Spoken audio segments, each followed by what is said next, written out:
சொல்ல ஆதாரமாக நம்மளால் அதை சொல்ல முடியாது. அதனால் லூக்காவினுடைய பார்வை, லூக்கா அந்த பெண்ணை ஒரு விபச்சார பெண் என்ற ஒரு கண்ணோட்டத்தில் அதை பார்க்குறாரு. அந்த விபச்சார பெண்ணினுடைய மனமாற்றத்தை அவர் முக்கியமாக அதில் மென்ஷன் பண்ணுறாரு. ரெண்டாவது, அவருடைய அந்த நூலின்படி பரிசேயனுடைய வாழ்க்கை, ஒரு மனிதன் எப்படி ஒரு பெண் இயேசு கிறிஸ்துவை ஏற்றுக்கொள்கிறாள், பரிசேயனுடைய பார்வை எந்த அளவுக்கு அங்கே வெளிப்படுகிறது, அதே போல அங்கே கூடியுள்ள மக்களினுடைய பார்வை எப்படிப்பட்டதாக இருக்கிறது என்பதை லூக்காவினுடைய கண்ணோட்டமாக இருக்கிறது. மொத்தத்தில் லூக்கா வந்து அந்த பெண் ஒரு பாவியான ஒரு பெண், ஒரு விபச்சார பெண், அவளுடைய மனமாற்றத்தை மிகவும் ஒரு முக்கியப்படுத்தி அவளுக்குள் இருந்த பல விஷயங்களை அவர் அங்கே குறிப்பிடுகிறார். அவள் தாழ்மையாக இருந்தால், விசுவாசித்தால், தேவனிடத்தில் மிகுந்த அன்புள்ளவளாக இருந்தால், அதே போல பரிசேயன் கடவுளிடத்திலே அன்புள்ளவனாக இருந்தானான்னு கேட்டால் இல்லை. ஆனால் அவனுடைய தவறுகளை அங்கே சுட்டி காட்டப்படுகிறது. கூட இருந்த மக்களுடைய தவறுகளையும் அங்கே லூக்கா சுட்டி காட்டியுள்ளார். இப்போ லூக்காவினுடைய பார்வை எப்படிப்பட்டதாக இருக்கிறது என்பதை நாம் தியானித்தோம்.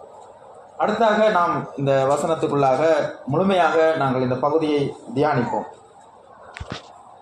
அதே அதிகாரத்தில் 36வது வசனத்திலிருந்து, பரிசேயன் ஒருவன் தன்னுடனே போஜனம் பண்ண வேண்டும் என்று அவரை வேண்டிக் கொண்டார். அவர் அந்த பரிசேயனுடைய வீட்டில் பிரவேசித்து பந்தி இருந்தார். அப்பொழுது அந்த ஊரில் இருந்த பாவியாகிய ஒரு ஸ்திரீ அவர் பரிசேயன் வீட்டிலே பந்தி இருக்கிறதை அறிந்து ஒரு பரணியில் பரிமள தைலத்தை கொண்டு வந்து அவருடைய பாதங்களின் அருகே பின்னாக நின்று அழுது கொண்டு அவளுடைய பாதங்களை தன் கண்ணீரினால் நனைத்து தன் தலைமயிரினால் துடைத்து அவருடைய பாதங்களை முத்தம் செய்து பரிமள தைலத்தை அவள் பூசினாள்.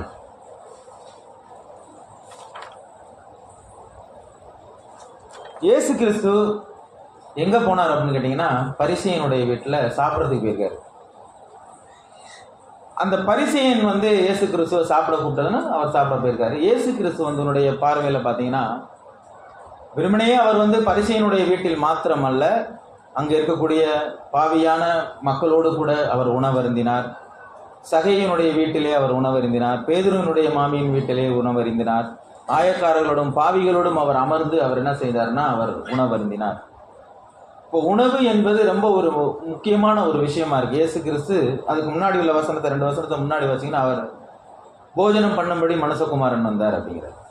அப்போ உணவு பரிமாறும் விதம், ஒருவங்களை நம்ம விருந்தோம்பல் பண்ணுவது வந்து ரொம்ப ஒரு முக்கியமான ஒரு விஷயமா இந்த நிகழ்வு நம்மளுக்கு சுட்டி காட்டுது. இன்றைக்கு கூட இங்கே உள்ள சமுதாயத்தில் முக்கால்வாசி பார்த்தீங்கன்னா தாழ்த்தப்பட்ட சமூகத்தை சார்ந்தவங்களிடத்துல விருந்துக்கு போக மாட்டாங்க. ஒரு சின்ன உதாரணம், ஒரு தடவை ஒருத்தர் மாலை போட்டிருந்தார். அப்போ மாலை போட்ட நேரத்தில் அவர் கொஞ்சம் உயர்குலத்தை சார்ந்தவர், அவரை வந்து இன்னொரு இந்த கன்னி பூசைன்னு சொல்லுவாங்க இல்லையா, அந்த பூஜை அவர் நடத்தினார். அது நடத்தினவர் வந்து தாழ்த்தப்பட்ட சமூகத்தை சார்ந்தவர். ஆனால் அவருடைய வீட்டில் வந்து இவர் போக மாட்டேன்ட்டார். ஏன் போக மாட்டேன்னா, அவங்க வீட்டுக்கெல்லாம் போகிறதா, அவங்க வந்து ஒரு தாழ்த்தப்பட்ட சமூகத்தை சார்ந்தவங்க, எந்த பூசை வச்சாலும் நான் போக முடியாது, ஏன்னா அவங்க தாழ்த்தப்பட்ட சமூகத்தை சார்ந்தவங்க. இன்று பெரும்பான்மையான அநேக திருச்சபையிலே இந்த மாதிரி ஒரு சூழலும் உண்டு. தாழ்ந்த விட்டு சமூகத்தினாரே கூப்பிடக்கூடிய ஒரு விஷயங்களிலே சாப்பிட போக மறுப்பதும், அவர்களுடைய பழக்க வழக்கத்தினூடாக அவர்கள் வந்து சரியாக, சில பேர் வந்து ரொம்ப சுத்தம் பார்க்குறவர்களும் உண்டு இல்லையா, ரொம்ப சுத்தம் பார்ப்பாங்க. அதாவது சாப்பிட்ற வீடுக்கு போனால் சாப்பிட்ற வீடு வந்து அப்படியே எல்லாம் கழுவி அவ்வளோ நீட்டாக சுத்தமாக இருந்தால் தான் சில பேர் சாப்பிடுவாங்க, சில பேர் தரையிலே உட்காருவாங்க. அப்படி ஒரு சூழல் அமைவுகளும் உண்டு இன்றைய காலகட்டத்தில். ஒரு உண்மையை நடந்த ஒரு சம்பவம், ஒரு போதகர் ஒருத்தர் வந்து ஒரு நரிக்குறவர்கள் மத்தியில் பணி செஞ்சிருக்காரு. பல வருஷமாக அங்கே பணி செஞ்சிருக்காரு. ஒரு நாள் கூட ஒருத்தரை கூட அவரால் ஆதாயப்படுத்தி கொள்ள முடியவே இல்லை. அப்போ ஒரு நாள் என்ன பண்ணியிருக்காரு, அவங்க சாப்பிட்ற டைமில் இவர் போயிருக்காரு. போனவும் அவங்க கூப்பிட்டுருக்காங்க, உட்காந்து சாப்பிட்றீங்களா பாஸ்டர் அப்படின்னு கேட்டோன்னா, இவர் உட்காந்து சாப்பிட்றேன் அப்படின்னு உட்காந்து அவங்களோட சாப்பிட்ருக்காரு. அவங்க எப்படி நல்லா ஃபுல்லாக நம்மளை மாதிரி கழுவி நீட்டாக எல்லாம் தொடச்சி அவ்வளோ காய்கறியெல்லாம் சுத்தமாக, அந்த என்னது எலி எல்லாமே சுத்தமாக சமைச்சு சாப்பிடுவாங்கன்னா ஒரு கேள்விக்குரிய, ஏன்னா அவங்க பெரும்பாலும் எலி சாப்பிடுவாங்க. அப்போ இந்த போதகர் என்ன பண்ணாரு, அவங்களோட அமர்ந்து அதை சாப்பிட்டாரு. அவர் அமர்ந்து அதை சாப்பிட்ட நிமித்தம் இன்னைக்கு வந்து பார்த்தீங்கன்னா அங்கே ஒரு திருச்சபை ஆரம்பித்து கடவுள் கிருபை கொடுத்தார். அப்ப எங்களுடைய உணவு பழக்க வழக்கங்களும் எங்களுடைய பழக்க முறையும் எங்களுடைய இருதயம் எப்படிப்பட்டதா இருக்கு, அந்த மக்களோட கூட எப்படி நாங்கள் பழக வேண்டும் என்பது ரொம்ப ஒரு முக்கியமான ஒரு விஷயமா இருக்கு. அதுக்காக உணவு பிரியர்களாகவும் இருக்கக்கூடாது இல்லையா? அது ரொம்ப ஒரு முக்கியமான ஒரு விஷயம். இந்த இடத்துல இயேசு கிறிஸ்து ஒரு பரிசேயனுடைய வீட்டிலே அவர் பந்தி இருக்கும்படி, சாப்பிடும்படி, உணவருந்தும்படி அந்த இடத்துல போய் அமர்ந்திருக்கிறார். அவன் இயேசு கிறிஸ்துவை இவர்தான் சொந்த ரட்சகர், மேசி அப்படின்னு ஏற்றுக்கொண்டானா? இல்ல. இவர்தான் மனுக்குலத்தை மீட்டெடுக்க வந்த மாபெரும் கடவுளுடைய குமாரன், எங்களுக்காக இவர் சிலுவையில் அடைய போற ஏற்றுக்கொண்டானா? இல்ல. இயேசு கிறிஸ்துவை அதிக நேரம் பரியாசம் பண்ணினதும் இந்த பரிசேயன். இயேசு கிறிஸ்துவை வீணான வார்த்தைகளினாலே அலம்புவதும் இந்த பரிசேயன். இயேசு கிறிஸ்துவை எதிர்த்து கேள்வி கேட்பவன் யாருங்க? இந்த பரிசேயன். இப்படிப்பட்ட பரிசேயனோட வீட்டுல யார் சாப்பிட போயிருக்கா? இயேசு கிறிஸ்து சாப்பிட போயிருக்காரு. அதற்கு பிறகு இப்ப அந்த பெண்மணி யோசிச்சு பாருங்க. அவள் என்ன செய்யறானா, இயேசு கிறிஸ்து பரிசேயனுடைய வீட்டிலே உணவருந்த போயிருக்கிறார் என்பதை அவள் கேள்விப்பட்டு அவள் அறிந்து அவளும் போய் அங்க போய் சாப்பிட போறான். சாரி, அவளும் அங்க போய் அவன் என்ன செய்யறா, இயேசு கிறிஸ்துவோட போயிட்டு இயேசு கிறிஸ்துவை பார்க்கும்படி அந்த இடத்துக்கு போறான். அப்ப அவளுடைய மனநிலை எப்படி இருக்கும்? அடடே, இந்த பரிசேயன் யாரு? பாவின்னு ஒரு தன்னால அந்த வழியில வரமாட்டாங்க. அவன் வேறு வழியாய் திரும்பி போகிற ஒரு மனிதன், மற்றவர்களை நியாயம் தீர்க்கக்கூடியவன் அவன், மற்றவர்களை பரியாசம் பண்ணக்கூடியவன் அவன். அப்ப பாவியா இருக்கிற நான், பாவியான ஒரு பெண், எப்படி அவனுடைய வீட்டில் நான் போவது என்று அவள் யோசிக்கவில்லை. 6 பேர் அந்த கூடியிருந்த மக்கள் என்ன சொல்றாங்கன்றது அவளுக்கு பிரச்சனை இல்லை. அவளுடைய தேவை என்ன? அவளுடைய பாவங்கள் மன்னிக்கப்பட வேண்டும். அவளுக்கு நான் இயேசு கிறிஸ்துவை பார்க்க வேண்டும், அவளுடைய எண்ணம். இன்று அநேகருக்கு, எங்கள் ஊர்ல எல்லாம் நிறைய பேருக்கு நாங்கள் நற்செய்தியை சொல்லுவோங்க. 2 நாள் சர்ச்சுக்கு இங்க வருவாங்க, சில நேரத்தில் வரமாட்டாங்க. ஏன்னா பக்கத்து வீட்டுக்காரங்க என்ன நீ என்ன சபைக்கு போற, கிறிஸ்டினா மாறிட்டியா அப்படின்னு பேசுறாங்க. அப்புறம் பார்த்தீங்கன்னா ரோட்ல போகும்பொழுது எங்களுக்கெல்லாம் ஒரு அம்மா ஒரு அப்பா தான், உனக்கு மட்டும் 2 அம்மாவா 2 அப்பாவா, நீ மதம் மாறுற அப்படின்ற சில வார்த்தைகள் பேசும் பொழுது அவங்க என்ன செய்யறாங்கன்னா, அதுக்கப்புறம் அவங்களே ஆட்டோமேட்டிக்கா நீங்க ஃபோன் பண்ணாதீங்க, நாங்க வரல, நீங்க கூப்பிடாதீங்க, எங்களை தொந்தரவு பண்ணாதீங்க அப்படின்னு பேசுவாங்க. ஆனால் இவள் தன் பாவியான ஒரு உணர்வு, அந்த குற்ற உணர்வு நிமித்தம் இயேசு கிறிஸ்துவினுடைய மீட்பும் ரட்சிப்பும் உண்டு என்று அவள் என்ன செஞ்சாங்க? அவள் விசுவாசித்தாள், அவள் நம்பினாள்.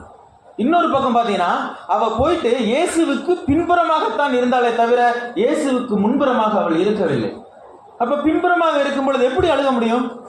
எப்படி பாதத்தில் பரிமள தைலத்தை பூச முடியும்? எப்படி தான் முன்னாடி தானே வர முடியும்?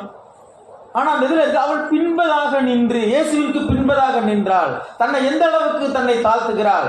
அவர் ஒரு நீதிபரர், அவர் சர்வ வல்லமையுள்ள கடவுள், அவர் மனிதனை மீட்டெடுக்கும்பட வந்த கடவுள். அதனால அவருக்கு முன்பதாக நான் நிற்க ஒரு திராணி இல்லாத மனிதன் என்பதை அவள் புரிந்து கொண்டாள். அந்த உணர்வு எப்படி அந்த பரிசேயன் ஜெபம் பண்றான், ஆண்டவரே ஏறெடுத்தும் நான் உண்மை பார்க்க, சாரி ஆயக்காரன், நான் உண்மை ஏறெடுத்தும் பார்க்க பார்த்திருநாள்ல. அதே மாதிரிதான் இவன் என்ன செய்யறானா, இயேசு கிறிஸ்துவுக்கு பின்பதாக நிற்கிறார். இயேசு கிறிஸ்துவுக்கு முன்னாடி வரவில்லை, பின்பதாக. அது எப்படி அப்படின்னா, அங்க இஸ்ரவேலினுடைய வழக்கம் அப்படின்னு பாத்தீங்கன்னா, சாப்பிட பந்திக்கு கூப்பிடும் போது அவர்களுக்கு தலையணையும் தழுகணையும் கொடுப்பாங்க. அதாவது இப்படி சாஞ்சிக்கிறது, தழுகணை இப்படி கையை வச்சு இப்படி தழுகணை மாதிரி இருக்கிறது. இந்த கால் பாத்தீங்கன்னா பின்னாடி இப்படி வந்துடும், அப்படிதான் சாஞ்சிருப்பாங்க. அதனாலதான் அவன் பின்னாடி நிற்கிறான். அப்ப இயேசு கிறிஸ்துவின் பாதம் பின்பக்கமா இருக்கு. அப்ப அவன் என்ன செய்யறானா, பக்கத்துல உட்காந்து அவள் அழுகிறாள். இயேசு கிறிஸ்துவனுடைய பாதத்திலே அவள் அழுகிறாள். அழுது தன்னுடைய தலை மயிரினால் அதை துடைக்கிறாள். இயேசு கிறிஸ்து என்ன அடிடா ஷூவா போட்டிருந்தாரு? இல்ல, அவர் சுத்தபத்தமா எல்லா இடத்துலயும் அப்படியே மேஜ மேல அப்படியே உட்காந்துட்டு அப்படியே அவளையே செஞ்சுதார்ல. காடு மேடு எல்லா இடத்துலையும் சுத்தி தெரிஞ்சாரு. ஏன்னா இவன் தண்ணி கொடுக்கல, கால் கழுவ கொடுத்தானா? தண்ணி கொடுக்கல, இயேசு கிறிஸ்து பாதத்தை கழுவல. அப்ப வேற என்ன செய்யறாரு, அங்க போய் அமர்க்கும் பொழுது அவருடைய பாதங்கள் எப்படி இருக்கு அவர் யோசிக்கல, தன்னை முழுமையாக அவள் தன்னை தாழ்த்தினார். ஆனா இன்றைக்கு இருக்கக்கூடிய எங்களுடைய வாழ்க்கையில நாங்கள் தாழ்த்துவோம், அதுல எந்த மாற்றுக்கிறதும் இல்லை. எப்படி தாழ்த்துவோம் அப்படின்னா, இயேசு கிறிஸ்துக்கு முன்னாடி ஆண்டவரே நான் பள்ளி, நான் தூசி, அப்படி இப்படின்னு ஏகப்பட்ட வார்த்தையினால நாங்கள் தாழ்த்துவோம். ஆனால் சக மனிதர்களிடத்திலே நாங்கள் எங்களை தாழ்த்துவது இல்லை, இல்லையா? வீடுகளிலே நாங்கள் எங்களை தாழ்மைப்படுத்திக் கொள்வதில்லை. சக நண்பர்களிடத்திலே நாங்கள் தாழ்மையாக இருப்பதில்லை. உறவுக்காரர்களிடத்திலே தாழ்மையாக இருப்பதில் எங்களுடைய மேட்டிமையான உணர்வு, மேட்டிமையான சிந்தனை. அவர்கள் என்ன சிந்திப்பது, நான் ஏன் என்னை தாழ்த்தி கொள்ள வேண்டும்? இவள் தன்னை தாழ்த்தினார். இயேசு முன்பாக அவருடைய பாதத்தில் இருந்து அவள் அழுது அவள் தன்னை முழுமையாக கடவுளுக்கு அவள் ஒப்பு கொடுத்தாள். அதே மாதிரி இன்னொரு விஷயங்க, தன்னை முழுமையாக தன்னுடைய வாழ்க்கையை அவள் எப்படி ஒப்பு கொடுத்தாள் கடவுளுக்கு அப்படின்னா, அந்த பரிமள தைலத்தை அவள் உடைத்து இயேசு கிறிஸ்துவினுடைய பாதத்தில் அவள் பூசினாள். அவளுடைய வாழ்வாதாரத்துக்கு அவளுடைய வாழ்க்கைக்கு தேவையானதை சேர்த்து வைத்த அந்த பரிமள தைலம் 300 காசுக்கு அதை விற்றிருக்கலாம். அப்படின்னா ஒரு நாளைக்கு இஸ்ரவேல் மக்களுடைய ஒரு நாள் கூலி ஒரு வெள்ளி காசுங்க. அப்போ 1 வருடங்களாக அவள் அதை சேமித்து வைத்திருக்கிறார். அதை சேமித்து வைத்து அவள் அதை உடைத்து இயேசு கிறிஸ்துவினுடைய பாதத்தில் முழுமையாக தன்னை ஒப்பு கொடுத்து அதை அவள் உடைத்து பூசுகிறார். இன்னொரு கேள்வி, அவள் ஒரு விபச்சாரி இல்லையா? பழைய ஏற்பாட்டிலே ஒரு சம்பவத்தை நம்ம வாசிப்போம். உபாகமம் புஸ்தகம் 23வது அதிகாரம் 18வது வசனம். இலகு தமிழ்ல இருக்கா அண்ணா? இலகு தமிழ்ல வச்சிருக்கீங்களா?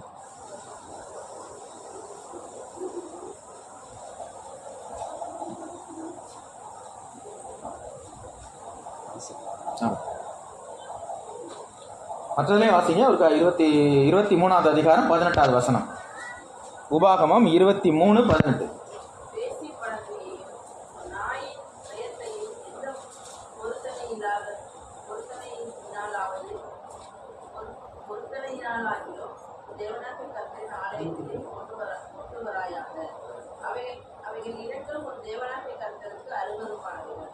ஆனால் ஒரு இலக்க தமிழ் இருக்கா?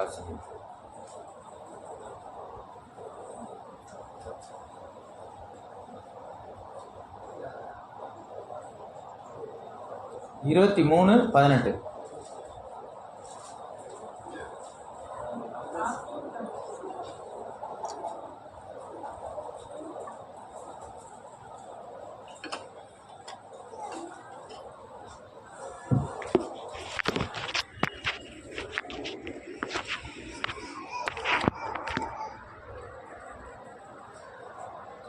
ஒரு நிமிஷம் நான் வாசிக்கிறேன். வேசித்தனம் பண்ணும் ஆணோ வேசித்தனம் பண்ணும் பெண்ணோ நாங்கள் வேசித்தனத்தினால் பெறும் வருமானத்தை உங்கள் இறைவனாகிய கர்த்தரின் வீட்டுக்குள் எந்தவித நேர்த்தி கடனை செலுத்தும் படிக்கும் கொண்டு வரக்கூடாது. ஏனெனில் உங்கள் இறைவனாகிய கர்த்தர் அவற்றை அருவருக்கிறார். அப்ப வேசித்தனம் பண்ணும் ஆணோ அல்லது ஒரு பெண்ணோ என்ன செய்யக்கூடாதுங்க? கர்த்தருடைய சமூகத்துக்கு என்ன கொண்டு வரக்கூடாது? காணிக்கைகளை கொண்டு வரக்கூடாதுன்னு பழைய ஏற்பாட்டினுடைய நியாய பிரமாணம் உண்டு. அது அவளுக்கு தெரியுமா தெரியாதா? தெரியும். இயேசு கிறிஸ்துவுக்கு தெரியுமா தெரியாதா? தெரியும். அப்ப பழைய ஏற்பாட்டின் முறையின்படி ஒரு வேசியானவள் கர்த்தருடைய சமூகத்திலே அவள் விலையேற பெற்ற ஒரு பரிமள தைலத்தை கொண்டு பூசுகிறாள், ஒரு காணிக்கையாக அதை செலுத்துகிறாள். ஆனால் இயேசு அவளுடைய உள்ளான இருதயத்தை அவர் அறிந்து அவள் மௌனமாய் இருந்து அதை ஏற்றுக்கொள்ளுகிறார். அதான் இயேசு கிறிஸ்து. அவள் குற்றவாளி என்று அவளை குற்றம் தீர்க்கவில்லை. அவளை அதிகமாக நேசித்தார். அவர் சொல்றாரு, அவளுடைய அநேக பாவங்கள் மன்னிக்கப்பட்டது என்கிறார். அவளுடைய அநேக பாவங்கள் மன்னிக்கப்பட்ட நிமித்தம் அவள் மிகுந்த அன்புள்ளவளாக இருக்கிறார். அப்ப இயேசு கிறிஸ்து அந்த பெண்ணினுடைய மனமாற்றத்தை, அந்த பெண்ணினுடைய இருதயத்தை எந்த அளவுக்கு அவர் உணர்ந்து அவளை எப்படி அவர் நேசிக்கிறார். அவர் தாங்க இயேசு கிறிஸ்து. அப்பேற்பட்ட ஒரு கடவுள் ஒரு விபச்சார பெண்ணை அவரிடத்திலே கூட்டிக் கொண்டு வந்து இவளை கல்லால் எறிந்து கொள்ள வேண்டும் என்றார்கள். ஆனால் இயேசு சொல்லுகிறார், யாரையா முதல்ல பாவம் செய்யாதவன் முதல்ல கல்லறியா என்றார். எல்லாரும் ஓடி போனார்கள். நியாய பிரமாணத்தின்படி அவள் தண்டிக்கப்பட வேண்டும். ஆனால் இயேசு கிறிஸ்து அவள் மீது மிகுந்த அன்புள்ளவளாக இருந்தார். அதனால் கடவுள் அவளுடைய பாவங்களை மன்னித்தார். அப்ப இயேசு கிறிஸ்து மனிதனை எந்த அளவுக்கு அவர் நேசிக்கிறார் என்றால், தன்னுடைய ஜீவனை கொடுத்து, இந்த உயிர்த்தெழுந்த ஞாயிறு தாங்க அவர் உயிர்த்தெழுந்தார், தன்னுடைய ஜீவனை கொடுத்து உயிர்த்தெழுந்தார், எங்களுடைய பாவங்களை சுமந்து தீர்த்தார். அப்ப அந்த பெண்ணை அவர் மிகவும் அன்பு கூர்ந்தார். அப்ப பழைய ஏற்பாட்டின் முறையின்படி அவள் ஒரு வேசியாக இருந்தாலும் இயேசு கிறிஸ்து அவளை முழுமையாக ஏற்றுக்கொண்டார். அதே போல அந்த பெண்ணும் அவளுடைய வாழ்க்கையை முழுமையாக அவருக்கு அர்ப்பணித்தாள்.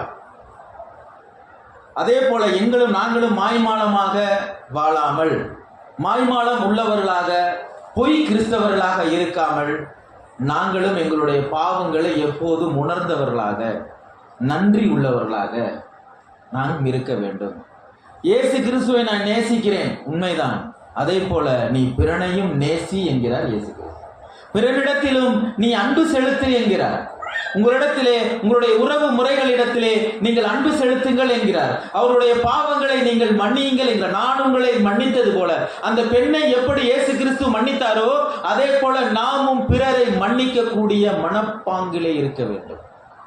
அதை இயேசு கிறிஸ்து மிகவும் விரும்புகிறார். சரி, அடுத்தது இன்னொரு விஷயம். நம்ம சீமோன், அதாவது பரிசேயன் ஆகிய சீமோன், அவனுடைய நினைவுகளை நாம் கொஞ்சம் சற்று சிந்திப்போம். 39வது வசனம் வாசிப்போம். அவரை அழைத்த பரிசேயன் அதை கண்டபோது, இவர் தீர்க்கதரிசியாய் இருந்தால் தம்மை தொடுகிற ஸ்திரீ இன்னார் என்று, இப்படிப்பட்டவன் என்றும் அறிந்திருப்பார். இவர் பாவியாய் இருக்கிறாரே என்று தனக்குள்ளே சொல்லிக் கொண்டார். இயேசு அவனை நோக்கி, சீமோனே, உனக்கு நான் ஒரு காரியத்தை சொல்ல வேண்டும் என்றார். அதற்கு அவன், போதகரே சொல்லும் என்றார். இப்ப அவன் அந்த பரிசேயன் வந்தனுடைய நினைவுகளை இயேசு கிறிஸ்து அறிந்திருந்தார். அந்த பரிசேயன் வெளியில சொன்னானா அந்த விஷயத்த? இல்லைங்க, அவன் தனக்குள்ள சொல்லிக் கொள்ளுகிறான். என்ன சொல்றான்? இந்த பெண்ணை இவர் எப்படி தொட முடியும்னு ஒரு கேள்வி கேட்கிறான். அப்ப மொத்தத்தில் இவனுடைய பார்வை என்ன? இயேசு கிறிஸ்து தீர்க்கதரிசி இல்லை. எப்படி பார்க்கிறான்? இயேசு கிறிஸ்து தீர்க்கதரிசி இல்லை. அவர் தீர்க்கதரிசியா இருந்தால் தொடுகிறது யார் என்பதை அவன் அறிந்திருப்பானே அப்படிங்கிற. அப்ப அவன் இயேசு கிறிஸ்துவை தீர்க்கதரிசியாக அவன் ஏற்றுக்கொள்ளவில்லை. அந்த சிந்தனையை கடவுள் அறிந்திருக்கிறார். ஏன்னா பரிசேயன் எப்போதுமே தன்னை நீதிமான் என்று காண்பிக்கிறவன். அவர் உண்மையிலே அவர் தீர்க்கதரிசியாக இருந்தால் அந்த பாவியை என்ன செஞ்சிருக்க மாட்டார்? தொட விட்டிருக்க மாட்டார். அந்த பரிசேயனுடைய பார்வை அப்படிதாங்க. பரிசேயனுடைய பார்வை தன்னை நீதிமானாகவும் தன்னை பரிசுத்தவானாகவும் காட்டிக்கொள்ளக்கூடிய ஒரு தன்மை. தேவாலயத்திலே அங்கே ஜெபம் பண்ணும் பொழுது அந்த பரிசேயன் அதைத்தான் சொல்லி ஜெபம் பண்றான். ஆண்டவரே, நான் மற்றவர்களைப் போல இல்லை, மற்றவர்களைப் போல இல்லை அப்படின்னு. அது வந்து பார்த்தீங்கன்னா லூக்கா சுவிசேஷம் 18வது அதிகாரத்தில்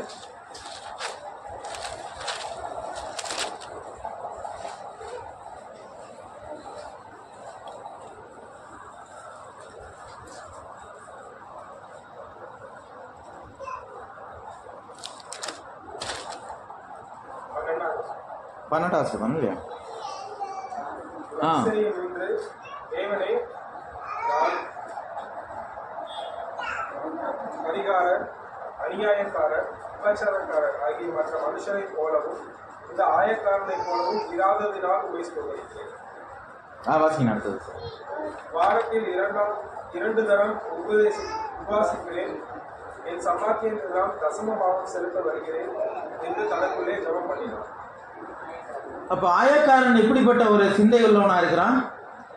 அவன் எப்போதுமே மற்றவர்களை பார்க்கக்கூடியவனா இருக்கிறான்.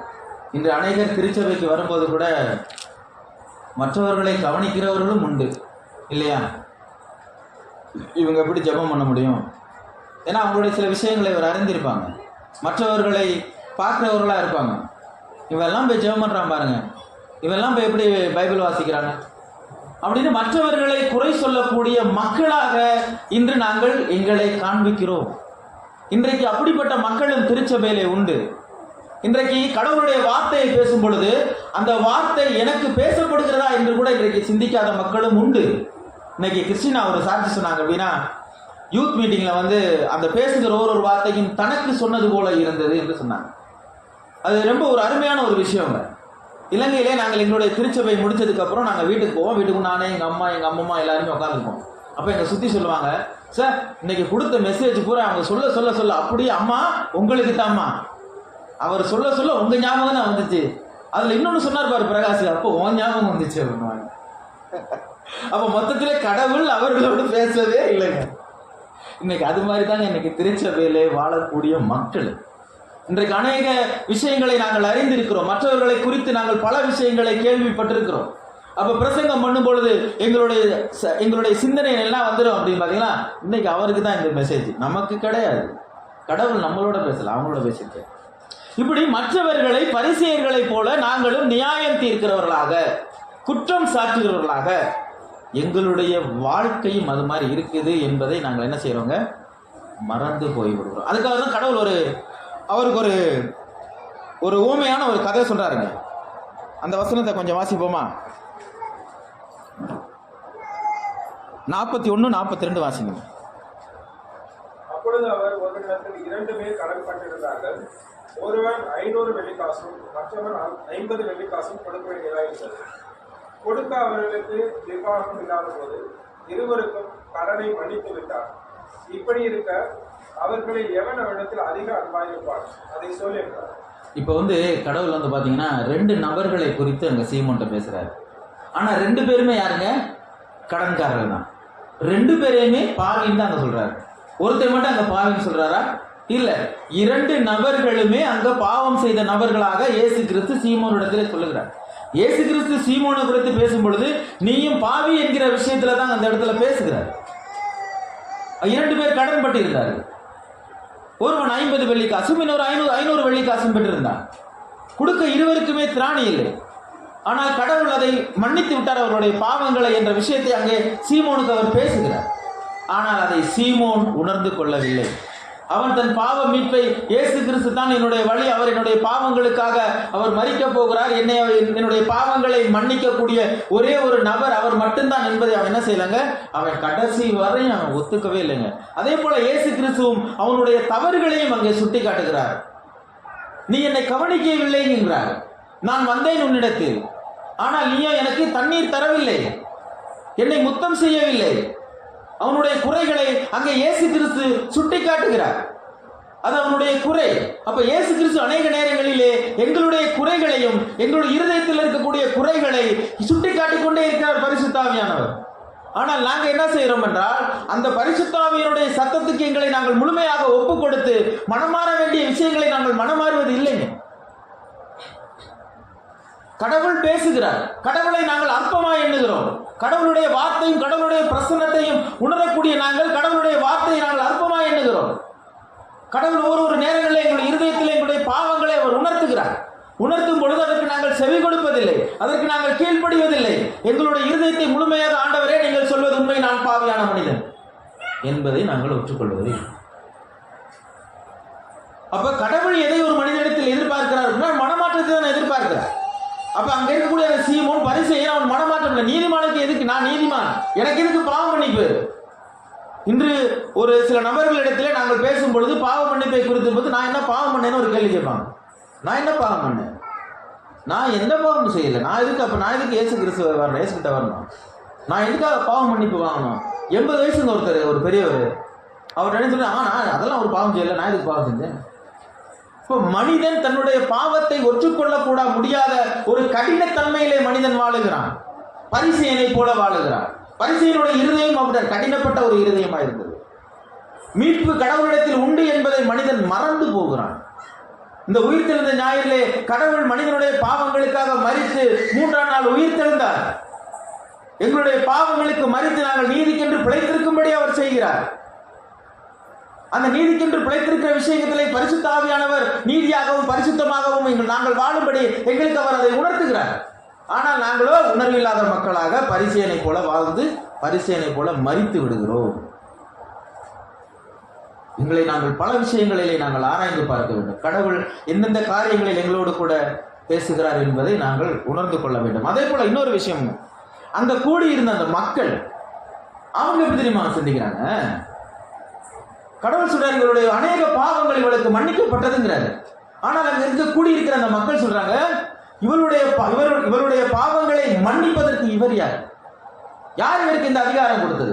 எப்படி இவருடைய பாவங்களை இவர் மன்னிக்க முடியும்? அவள் ஒரு விபச்சாரி பெண்ணல்ல. ஏற்கனவே அவன் பரிசேயன் வீட்டுக்குள்ள வரக்கூடாது, இருந்தாலும் வந்துட்டா. அப்படிப்பட்ட அந்த பெண்ணை இவளை பாவத்தை மன்னிக்கிறதுக்கு இவர் யார்? இப்ப மட்டும் இல்ல, இதுக்கு முன்னாடி ஒரு கேள்வி கேட்பாங்க. ஒரு திமிர்வாதைக்காரனை அங்கே அவர்கள் கொண்டு வந்த பொழுது வீட்டை பிரிச்சு உள்ள இறங்கிறவங்க இயேசு கிட்ட சுகம் கிடைக்கணும். அவர் சொல்றாரு, இவன் எழுந்து நடப்பதா இவனுடைய பாவங்களை மன்னிப்பதா, எது எழுது அப்படின்னு கேட்கிறார். அவனுடைய பாவங்கள் முதலாவது மன்னிக்கப்பட வேண்டும்ங்கிறாரு. மன்னிக்கப்பட வேண்டும்ங்கிறாரு. அப்ப மனுஷகுமாரனுக்கு பாவங்களை மன்னிக்க அதிகாரம் உண்டு அப்படின்னு அந்த மக்களுக்கு அவர் சொல்றாரு. நான் கடவுளுடைய குமாரன்யா, நான் மனிதனாக பிறந்திருக்கிறேன், என்னோட மற்றவர்களுடைய பாவங்களை மன்னிப்பதற்கான அதிகாரம் என்னிடத்தில் உண்டு அப்படிங்கிற. ஆனால் அந்த மக்களுடைய பார்வை எப்படி இருக்கு? அவர்கள் இயேசு கிறிஸ்துவை சூழ்ந்து நின்ற மக்கள், இயேசு கிறிஸ்துவினுடைய அற்புத அடையாளங்களை கண்ட மக்கள், இயேசு கிறிஸ்துவோடு கூட நடந்த மக்கள். அவர்கள் அன்னைக்கு கார்த்திகேயன் பேசும்பொழுது ஒரு விஷயத்தை சொல்லியிருந்தாரு. இயேசு கிறிஸ்துவினுடைய அந்த சரீரத்தை நீங்கள் சாப்பிட வேண்டும் சொன்னது அந்த மக்கள் அங்கிருந்து புறப்பட்டு போய்விட்டார்கள். இது கடினமான உபதேசமாக இருக்கிறது, எப்படி அதை சாப்பிட முடியும்? ஆனா கடவுள் சொல்றாரு, நீங்க சாப்பாடுக்கு தான் என்னை தேடுறீங்கன்ற. அப்ப மக்களுடைய அந்த மனநிலை எப்படிப்பட்டதா இருக்கிறது? கடவுளை எதற்காக நாங்கள் தேடுகிறோம்? கடவுளை எதற்காக நாங்கள் பிரயாசப்பட்டு அவருடைய சமூகத்திலே நாங்கள் ஏன் காத்திருக்க வேண்டும்? என்ன அவசியம் என்பதை மனிதன் ஏன் உணர்ந்து கொள்வதில்லை? உலக பொருளுக்கும் உலக ஆசைகளுக்கும் மனிதன் தன்னை ஒரு வியாபாரமாக ஓடுகிறான். ஆனால் கடவுளிடத்திலே தான் சேர வேண்டும். கடவுள் எங்களுக்காக கடவுள் தன்னுடைய ஜீவனை கொடுத்திருக்கிறார். நான் கடவுளுடைய மீட்பை நான் பெற்றுக்கொள்ள வேண்டும், மீட்பிற்குரிய வாழ்க்கையை நான் இந்த பூமியிலே வாழ வேண்டும் என்பதை மனிதன் மறந்து போகிறார். அப்படிதாங்க இருக்கு இந்த மக்களுடைய மனநிலை. இவர் எப்படி எங்களுக்கு ரட்சிப்பு கொடுக்க முடியும்? இவர் எப்படி எங்களுடைய பாவங்களை மன்னிக்க முடியும்? இவர் மேசியால் ஒன்றும் கிடையாது, இவர் சும்மா வந்திருக்காரு. மக்களுடைய மனநிலை, இந்த உலகத்தில் இருக்கிற மக்களுடைய மனநிலையும் அப்படித்தான். வெளியில இருக்கக்கூடிய மக்கள் பேரு இன்னைக்கு நிறைய அரசியல்வாதிகள் இயேசு கிறிஸ்துவை பற்றி பேசும்போது மணிக்கணக்காக பேசுவாங்க, மேடைகளிலே பேசுவார்கள். இன்னைக்கு உயிர் தெழுந்த ஞாயிறு எத்தனை அரசியல்வாதி பேசுறாங்கன்னு தெரியல இன்ன வரைக்கும், ஆனா பேசுவாங்க. பேசுகிறவர்கள் எல்லாம் இயேசு கிறிஸ்துவை ஏற்றுக்கொண்டார்களா அப்படின்னு கேட்டா கிடையாது. ஏன்னா அந்த பாவ உணர்வு, குற்ற உணர்வு மனிதனை மீட்பை உண்டாக்கும். அந்த பெண்ணுக்கு ஒரு குற்ற உணர்வு, அவளுக்கு ஒரு மீட்பை உண்டாகுது. குற்ற உணர்வு வருகிற எல்லாருமே மீட்கப்படுவார்களான்னு கேட்டா அதுக்கும் வாய்ப்பு இல்லை. ஏன்னா பவுல் அப்போஸ்தலர் புத்தகத்துல 25வது அதிகாரம் 24வது வசனத்துல அங்க பெனிசிட்ட பேசிட்டு இருக்கும்போது அந்த விஷயத்த சொல்றாரு. அவனுக்கு நீதியை குறித்தும் பாவத்தை குறித்தும் நியாய தீர்ப்பை குறித்தும் பேசிய பொழுது அவன் பயம் அடைந்தான். ஆனால் அவன் இயேசு கிறிஸ்துவை ஏற்றுக்கொள்ளவில்லை. அப்போ அதே மாதிரி நாங்கள் மற்றவர்களுக்கு நற்செய்தி சொல்லும் பொழுது, ஆமா தம்பி நான் பாவம் செய்தேன் என்று ஒற்றுக்கொள்வார்கள். ஆனால் இயேசு கிறிஸ்துவை ஏற்றுக்கொள்ளார்களா? இயேசு கிறிஸ்துவை ஏற்றுக்கொள்ள மாட்டார். இப்படிதாங்க இருக்கும் மனநிலை. அப்ப கடவுள் எந்த அளவுக்கு எங்களை நேசிக்கிறார், கடவுளுடைய மக்களாக நாங்கள் வாழ வேண்டும் என்பதை இந்த லூக்கா இந்த பகுதியில் எங்களுக்கு அதை உணர்த்துகிறார். முழுக்க லூக்கா இந்த பகுதியிலே அந்த பெண்ணினுடைய ஒரு மனமாற்றம், அவள் எதை விரும்புகிறாள், அவளுக்கு எது தேவைப்பட்டது. அவள்கிட்ட காசு இல்லாம இருந்ததா? விலை உயர்ந்த அந்த பரிமள தைலத்தை கொண்டு வராங்க, அவள்கிட்ட காசு தாராளமா இருக்கு. அப்ப அவளுக்கு என்ன தேவை? காசு ரட்சிப்பை கொடுக்காது. காசு என்னைக்குமே பரலோக ராஜ்யத்தை சுதந்திரித்துக் கொள்ள முடியாது. அந்நாட்களிலே பணத்தை தெருக்களில் வீசுவார்கள் என்று வேதம் சொல்லுது. ஆனா அவளுக்கு பண பிரச்சனையே இல்லை. ரட்சிப்பு, கடவுளுடைய மீட்பு எனக்கு தேவை என்கிற அந்த உணர்வை லூக்கா முக்கியமாக அதை பதிவிடுறார். அதே போல அந்த பரிசேயனுடைய அந்த வாழ்க்கையை குறித்து அவர் பதிவிடுறாரு. அந்த அங்கு கூடியிருந்த மக்களுடைய நிலையையும் அந்த மக்களுடைய சிந்தனையும் அவர் அங்கு பதிவிடுறாரு. அப்ப திருச்சபைக்கு வரக்கூடிய இன்றைய எங்களுடைய சூழ்நிலையும் எங்களுடைய மனநிலையும் எதை நோக்கி நாங்கள் பயணம் செய்து கொண்டிருக்கிறோம், எதை குறித்து நாங்கள் அதிகமாக ஓடிக்கொண்டே இருக்கிறோம். சற்று நிதானமாய் சிந்தித்து நாங்கள் நிதானிப்போமானால் கடவுள் பெரிய காரியங்களை நம் மத்தியில் செய்யும். லூக்காவினுடைய பார்வை ரொம்ப ஒரு முக்கியமான ஒரு விஷயம் இந்த பகுதியில். கடவுள் தாமே நாம் அனைவரையும் ஆசீர்வதித்து வழி நடத்துவாராக. கண்களை மூடி நாங்கள் ஜெபம் செய்வோம்.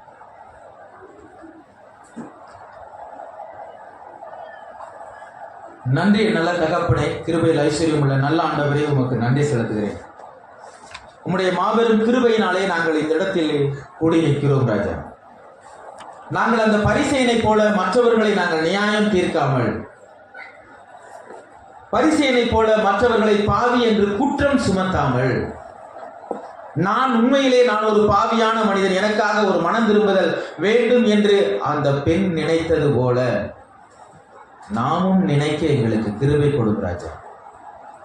எங்களுடைய இருதயத்தின் ஆழத்திலே நீர் பேசும். உம்முடைய வார்த்தை எங்களுடைய இருதயத்திலே பேசப்படட்டும். அந்த நித்திய வாழ்வை நாங்கள் சுதந்திரித்துக் கொள்ள எங்களுக்கு கிருபை கொடும் ராஜா. நீ வருமளவும் குற்றமற்றவர்களாக நாங்கள் உம்முடைய சமூகத்திலே நிற்கிறவர்களாக எங்களை மாற்றும் தகப்பனே. நாங்கள் எதை நோக்கி ஓடிக்கொண்டிருக்கிறோம் என்பதை நாங்கள் சிந்தித்து பார்க்க எங்களுக்கு கிருபை கொடும் ராஜா. நீர் எங்களை வழிநடத்தும், எங்களை புடமிடும். சோதிக்கப்பட்ட பின் நான் பொன்னாக விளங்குவேன். சோதனையிலே நாங்கள் நிலைத்திருந்து உம்மை இறுக பற்றி கொண்டு பூரணமடைய எங்களை கிருபை கொடும். எங்களை வழிநடத்தும், எங்களை ஆளுகை செய்யும். உம்முடைய நன்மையும் உம்முடைய கிருபையும் உம்முடைய சமாதானமும் எங்களை சூழ்ந்து கொள்ளட்டும் ராஜா. மக்களைப் போல, சாதாரண மக்களைப் போல நாங்கள் சிந்தியாமல், பாவத்தை மன்னிப்பதற்கு இவர் யார் என்பதை நாங்கள் சிந்தியாமல், எங்களை முழுமையாக தரைமட்டமாக எங்களை தாழ்த்தி கடவுளுக்கு முன்பாக எங்களை தாழ்த்தி ஒப்புக் கொடுப்போம். கடவுளுக்கு தாழ்த்துகிற மனிதன் மற்ற மனிதர்களிடத்திலே அன்பு செலுத்துவான். மற்ற மனிதனிடத்தில் அவன் அன்பு செலுத்தாவிட்டால் கடவுளிடத்திலே நான் அன்பு செலுத்துகிறேன் என்று பொய்யும் மாய்மாலமான வார்த்தையுமே அவன் பேசுகிறான். கடவுளிடத்தில் நான் அன்பு வைத்திருக்கிறேன் என்று